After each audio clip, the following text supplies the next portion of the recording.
Good morning student. आज अपन राज्य के तत्वों के बारे में पढ़ेंगे।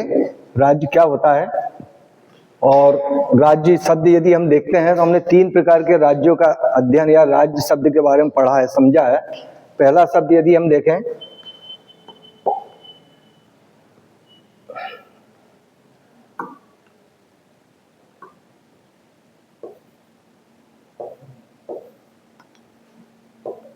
पहला राज्य है, तो राज शब्द का सरल शब्दों में अर्थ देखें तो इस प्रकार से बोलते हैं किसी राजा का राज या किसी व्यक्ति का राज या किसी कबीले सरदार का राज। दूसरा शब्द फिर हम सुनते हैं अभी तक जो पढ़ा है राज्य। राज्य यानी मध्य प्रदेश को राज्य बोलते हैं या किसी प्रांत को, स्टेट को, इस प्रकार से राज्य।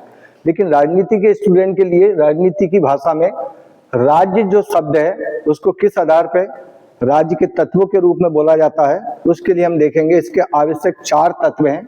इन 4 तत्वों में सबसे पहला जो तत्व आता है आपका जनसंख्या। जनसंख्या मतलब किसी भी राज्य के लिए एक निश्चित और स्थायी रूप से निवास करने वाली जनसंख्या होना आवश्यक है, जिसकी कुछ अलग अलग संख्याएं दी गई हैं रूसों के हिसाब से, प्लेटो के हिसाब से और आज के वर्तमान राज्यों के हिसाब से।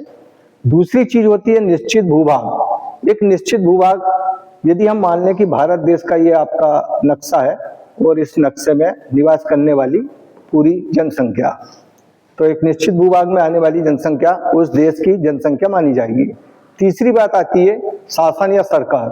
अब ये जो जनसंख्या है और ये जो निश्चित भूभाग है, इस पूरी व्यवस्था को चलाने के लिए, इसकी देखरेख करने के लिए एक सरकार होना चाहिए, तो उसका शासन होता है।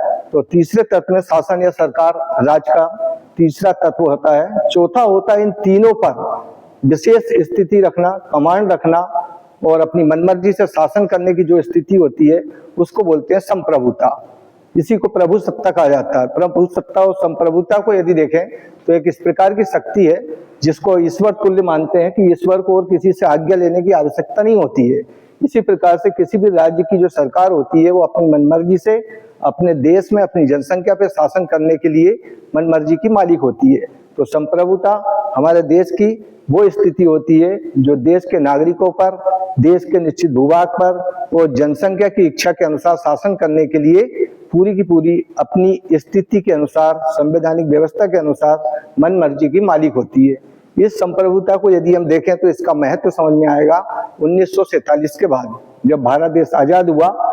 और भारत देश की आजादी के पहले हमारे पास जनसंख्या थी, निश्चित भूभाग था, शासन और सरकार थी, लेकिन सरकार मनमर्जी से शासन करने के लिए स्वतंत्र नहीं थी। ये संप्रभुता हमें प्राप्त हुई है 1947 के बाद। ठीक।